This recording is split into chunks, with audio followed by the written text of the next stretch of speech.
మడి నల్గొండ జిల్లాలో డీసీసీ పదవికి క్రేజ్ పెరిగింది. రాష్ట్ర స్థాయి పదవులు వద్దు, లోకల్ ముద్దు అనే నేతలు బహిరంగంగానే ప్రకటిస్తున్నారు. లీడర్ల పట్టుదల సీనియర్లకు తలనొప్పిగా మారింది.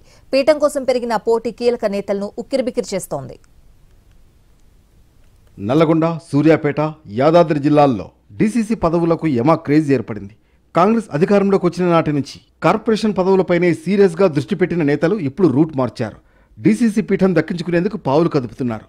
ఇప్పటికే రాష్ట్ర నాయకత్వం ఉమ్మడి జిల్లాలోని కొందరు నేతలకు రాష్ట్ర స్థాయి పార్టీ పదవులు కట్టబెట్టింది. డీసీసీ పదవిపై గంపెడు ఆశలతో ఆ పదవులను కూడా స్వీకరించలేదు.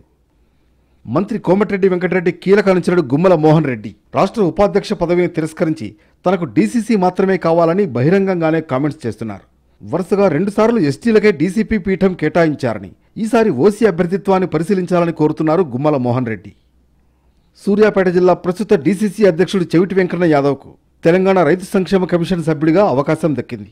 సూర్యాపేట జిల్లా నుంచి డీసీసీ పీఠం దక్కించుకునే వారి సంఖ్య చాంతాడంతోంది. కోదాడ, హుజూర్నగర్ నియోజకవర్గాలకు చెందిన వాళ్లు ఆశావహుల్లో ఎక్కువగా ఉన్నారు. వాళ్లంతా మంత్రి ఉత్తమ్ ఆశీస్సుల కోసం ఎదురు చూస్తున్నారు. యాదాద్రి జిల్లా ప్రస్తుత డీసీసీ అధ్యక్షుడు ఆడెం సంజీవరెడ్డి. ఆయనకు జిల్లాలో 2 ఎమ్మెల్యేల మద్దతుంది. తనకు రెండోసారి కూడా డీసీసీ పీఠం దక్కుతుందని భావిస్తున్నారు సంజీవరెడ్డి. భువనగిరికి చెందిన సీనియర్ కాంగ్రెస్ నేత, బీసీ సామాజిక వర్గానికి చెందిన పోత్నక్ ప్రమోద్ కుమార్ కూడా డీసీసీ పీఠంపై గట్టిగానే నమ్మకం పెట్టుకున్నారు. ఆయనకు పీసీసీ అధ్యక్షుడు మహేష్ కుమార్ గౌడ్ ఆశీస్సులు ఉన్నట్లు తెలుస్తోంది. ఎస్సీ సామాజిక వర్గానికి చెందిన బర్రె జహంగీర్ డీసీసీ పీఠం కోసం గట్టిగానే పట్టుబడుతున్నారు. మొత్తానికి జిల్లా సీనియర్ నేతలు ఎవరి వైపు మొగ్గు చూపుతారనేది ఆసక్తిగా మారింది.